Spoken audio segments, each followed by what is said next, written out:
유럽연합 코로나 치료제 3종 승인 눈앞 소식이 나왔죠.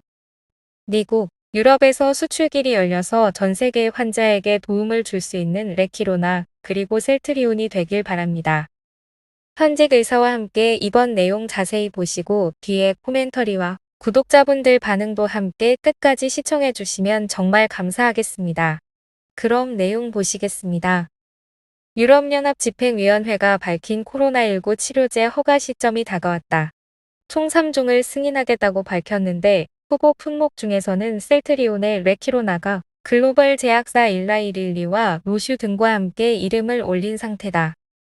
레키로나는 국산 1호 치료제로 지난달 식품의약품안전처로부터 정식 품목 허가를 획득했다. 제약 바이오 업계에 따르면 유럽연합 집행위원회는 코로나19 치료제 승인 현황을 업데이트하면서 안정성과 품질, 효능을 입증하는 최종 데이터를 준다면 이달 안에 3종의 코로나19 치료제를 허가하겠다고 밝혔다. 그러면서 승인 허가를 받을 가능성이 있는 코로나19 치료제 10종 선정 작업을 진행 중이라고 밝혔다. 이미 5개는 선정됐는데 유럽연합 집행위원회는 이를 유력한 후보로 꼽았다. 이 목록에는 셀트리온의 레키로나가 포함됐다. 셀트리온에게 유럽 승인은 최근 머크의 경구용 코로나19 치료제 등의 영향으로 지지부진했던 주가 방향을 바꿀 수 있는 기대 요소다. 셀트리온은 올해 들어 38.8% 하락했다. 3분기 실적이 시장 기대치를 밑돌았다는 전망이 작용한 것이라는 게 업계의 분석이다. 증권가의 셀트리온 3분기 매출액 전망 평균치는 5,047억 원, 영업이익은 2,048억 원이다. 전년 동기 대비 각각 8%, 16% 하락한 수준이다. 레키로나의 승인 절차가 늦어진 데 따른 것이다. 이동관 신한금융투자연구원은 유럽과 미국 레키로나 진출 기대감이 여전히 유효한 만큼 성과에 따라 주가 반등의 가능성은 존재한다고 밝혔다. 이달미 SK증권 연구원은 머크의 치료제 몰누피라비르가 기형아 출산 가능성이 높다는 부작용이 있어 사용이 제한적일 가능성이 제기되고 있다며 따라서 우선 유럽 승인 이후를 좀 지켜볼 필요가 있다 판단, 경구용과 주사제가 같이 쓰일 가능성이 있을 것으로 전망된다고 말했다.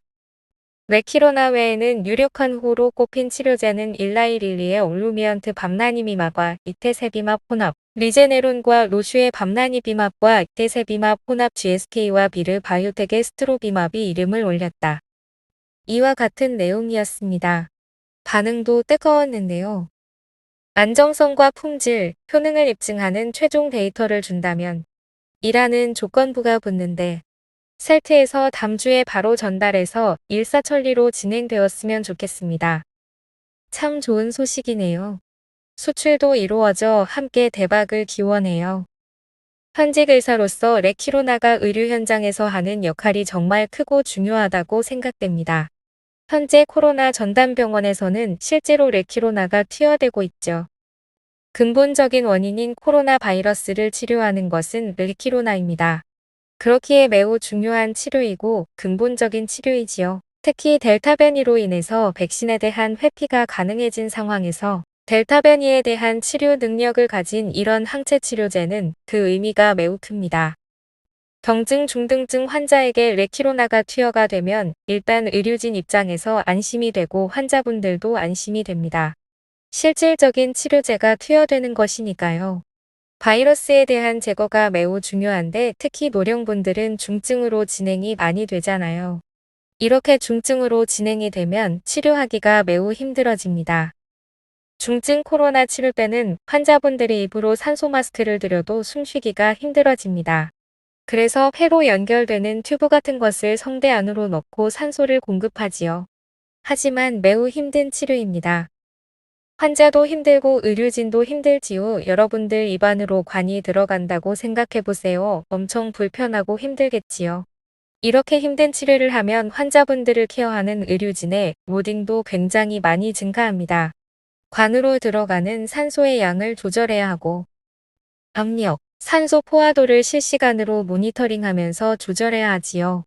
이것이 낮 시간에 이루어지면 그나마 괜찮습니다. 하지만 환자분들의 치료는 낮밤이 없지요. 밤에도 그 엄청난 방역복을 입고 실시간으로 환자의 상태를 모니터링하면서 조절을 해야 합니다.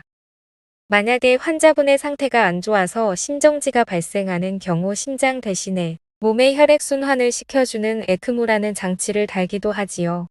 이런 경우에는 환자분의 상태가 분당이 초단위로 바뀌기 때문에 의료진 입장에서는 초긴장 상태에서 실시간으로 상태를 체크해야 합니다.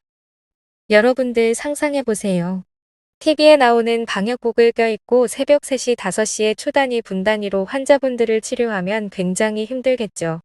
이렇기 때문에 중증으로 진행하는 것을 막는 것이 굉장히 중요하고 레키로나의 역할이 엄청나게 큰 것입니다. 지금도 정맥으로 투여하는 레키로나의 역할이 큰데 앞으로 흡입형이 나와서 자가치료가 가능해진다면 정말 의료진 입장에서도 환자분들 입장에서도 너무너무 감사한 일입니다. 지금 이 순간에도 국내에 정말 많은 환자분들이 코로나에 감염되어서 생활치료센터로 전담병원으로 입원을 하고 있고 중증으로 진행을 하여 크게 힘들어하시는 분들이 매우 많습니다. 중증으로 한번 진행이 되어서 인큐베이션, 에크모 등의 치료를 하게 되면 후유증도 문제이지만 우선 그 이전에 치료가 정말 잘 안 되기 때문에 돌아가시는 환자분들도 많습니다. 이건 우리 소중한 가족과 친구분들, 어르신들 모두에게 해당될 수 있는 일이기 때문에 좋은 치료제, 좋은 백신의 필요성이 정말 큽니다. 뉴스에서 확진자 몇 명 이렇게 나오는 것은 사실 크게 와닿지가 않습니다. 하지만 제가 실제로 현장에서 이렇게 겪어보면 정말 어렵고 마음 아픈 상황들이 많습니다. 이러한 일들이 조금이라도 잘 해결될 수 있는 방향으로 나아가길 진심으로 바랍니다. 아마 모든 분들이 같은 생각이실 겁니다. 레키로나가 조금 더 적극적으로 현장에서 많이 투여되길 바랍니다. 그냥 아무 후유증 없이 편하게 치료할 수 있는 분들이 좋은 치료제가 투여되지 않아서 병이 진행되고 후유증이 남고 하는 일들은 앞으로 안 생겼으면 좋겠습니다. 국내 최고의 바이오 기업 셀트리온이 만든 레키로나는 이렇게 위대한 일을 하고 있습니다. 생명을 살리고 질병을 치료하는 것은 정말 숭고한 일입니다. 이렇게 크게 생각하고 길게 바라본다면 셀트리온이 얼마나 좋은 일을 하고 있는지, 왜 우리가 주가의 등락에 흔들리지 않고 우직하게 나아가야 하는지를 깨달을 수 있습니다. 현재의 상황으로 모두가 큰 어려움에 처해 있습니다. 오랫동안 셀트리온을 응원해온 닥터세콤의 입장에서도 참 마음이 아프고 힘드네요. 하지만 골이 깊으면 높이 솟는다고 하죠. 분명히 좋은 날이 오리라고 믿습니다. 우리 함께 의지하면서 이 어려운 시기도 잘 이겨냈으면 좋겠습니다. 정말 늘 너무너무 감사드리고 구독자 여러분을 정말 많이 아낍니다. 시청해주셔서 감사합니다. 사랑해요.